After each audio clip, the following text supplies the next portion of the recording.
दबाव कहाँ से आ रहा है? एक तो एचडीएफसी बैंक है ही, लेकिन अब कोटक, एसबीआई, इंडसइंड और आप देखिए फ्रेश बिकवाली कहाँ जुड़ रही है। आईसीआईसीआई बैंक अचानक .5% फिसल चुका है, वहां पर दबाव आ रहा है। 0.33% का नुकसान अब स्टेट बैंक ऑफ इंडिया की तरफ से भी बन रहा है, तो वो भी एक ड्रैगर है। मानस, देखिए तो एसबीआई, आईसीआईसीआई और एसबीआई का चार्ट और बताइए ये अचानक जो सेल ऑफ आया है उस पर कुछ जोर देना है या फिर इग्नोर करें फिलहाल? देखिए, कंसोलिडेशन दिख रहा है कहीं पर। बहुत बड़ी वीकनेस या स्ट्रेंथ नहीं देखने को मिल रही है स्टेट बैंक ऑफ इंडिया में।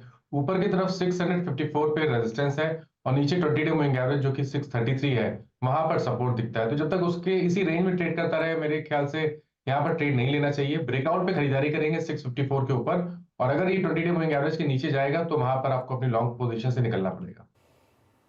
ये है एसबीआई और आईसीआईसीआई के लिए सिचुएशन क्या है? बिकॉज आई थिंक आईसीआईसीआई पर तो आप 1020 का इंतजार कर रहे थे, फिर घूम गया। ये 1000 पर बड़ा परेशान करता है स्टॉक। देखिए, आईसीआईसीआई बैंक लगातार हाई लेवल पे रेजिस्टेंस फेस कर रहा है। अगर आप देखेंगे तो मेरे ख्याल से 1040 से लोअर टॉप लोअर बटन बन रहे हैं। 2 दिनों में पुल बैक देखने को मिला, लेकिन ये 20 डे 10 डे मूविंग एवरेज के ऊपर सस्टेन नहीं हो पाया और फिर से सेलिंग प्रेशर देखने को मिल रहा है। आई थिंक यहाँ पर ट्रेंड निगेटिव है और खरीदारी तभी करें जब 1010 के ऊपर निकले स्टॉक, उससे पहले खरीदारी नहीं करनी है।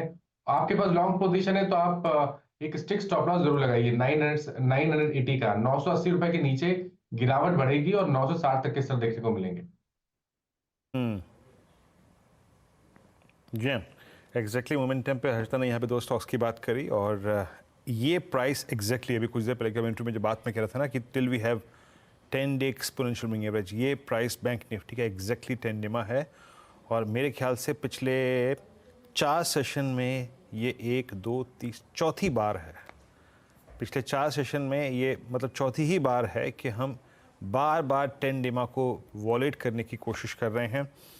अब हमारे पास इतना बड़ा टाइम नहीं है कि हम यहाँ पे शॉर्ट लेकर शायद कोई इतना बड़ा स्विंग लें, क्योंकि एचडीएफसी बैंक ऑलरेडी डे लो की ट्रैजेक्टरी में है। अब यहाँ से क्रीमी शॉट जो था वो थोड़ा सा निकल चुका है, बट अभी एज ऑफ नाउ याद रखिएगा, क्योंकि जो परसों कॉन्ट्रैक्ट कमेंस हुआ था उसके मुताबिक 47,500 से 47,800 पे पुट राइटर थे। रिस्क है यहाँ पे शॉर्ट करने में। स्टॉक स्पेसिफिक बात करते हैं।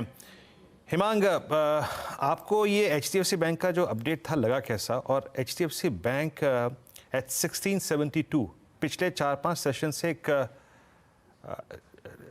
जो है ये हमारा ट्रबल फेज है, उसका सेंटर पॉइंट एचडीएफसी बैंक ही रहा है और एक निफ्टी आईटी रहा है। एचडीएफसी बैंक के साथ इशू क्या है इस वक्त और क्यों पार्टिसिपेट नहीं कर पा रहा है अपसाइड में? और आप लोगों का view, house view? HDFC bank में बिजनेस अपडेट में थोड़ा सा जो ग्रोथ है पर्टिकुलरली कुछ कुछ कैटेगरीज का, वो मार्केट के एक्सपेक्टेशन से थोड़ा सा कम था। उसके अलावा हम देख रहे हैं कि जो जहां पे डिपॉजिट रेट हाइक की बात हुई है, पर्टिकुलरली पीएसयू बैंक ने जो की है, उसका भी कहीं पे दबाव आता हुआ दिखेगा। तो थोड़ा सा ये क्वार्टरली नतीजों में लोग ये उम्मीद कर रहे हैं कि प्रोविजनिंग साइड पे, मार्जिन साइड पे और जो लोन ग्रोथ है particularly on the corporate side, वहां पे थोड़ा सा स्लो डाउन दिखेगा। पर ओवरऑल हमें लगता है कि अगर यहाँ से 2 या 4% की अगर गिरावट आती है, एचडीएफसी बैंक डेफिनेटली एक अच्छी अपॉर्चुनिटी प्रेजेंट करेगा, क्योंकि शॉर्ट टर्म में डेफिनेटली थोड़ा वीकनेस का माहौल है। पर वैल्यूएशन पर्सपेक्टिव हमारा जो व्यू है फ्रॉम अ 12 मंथ पर्सपेक्टिव वो काफी पॉजिटिव है। ओके, तो ये